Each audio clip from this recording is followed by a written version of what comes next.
Hey guys, welcome back to the channel. Friends, చూస్తున్నారు కదా, ఇదైతే మునగాకండి.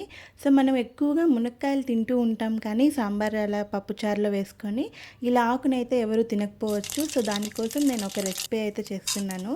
సో మునగాకుని 80% వరకు వాటర్లో బాయిల్ చేసుకోవాలి. సో తర్వాత దాన్ని వడబోసుకొని వాటర్ అంతా వెళ్ళిపోయే వరకు చూసుకొని తర్వాత ఇలా మామూలుగా అన్ని ఫ్రైస్కి వేస్తాం కదా, కరివేపాకు, ఆనియన్, కొన్ని శనగబాళ్ళు, ఉద్దిబాళ్ళు, అలాగే ఉప్పు, కారం, పసుపు వేసుకొని బాగా ఆనియన్స్ని అయితే ఫ్రై చేసుకోవాలి.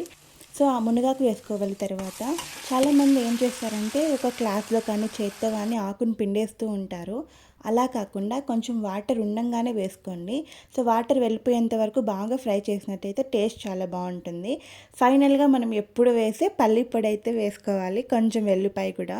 సో టేస్ట్ అయితే నిజంగా చాలా బాగుంటుంది. ఏదైనా సైడ్ డిష్గా చపాతీలకు కూడా బాగుంటుంది. కొంతమంది అయితే అలానే తినేస్తూ ఉంటారు. హెల్త్కి చాలా మంచిది.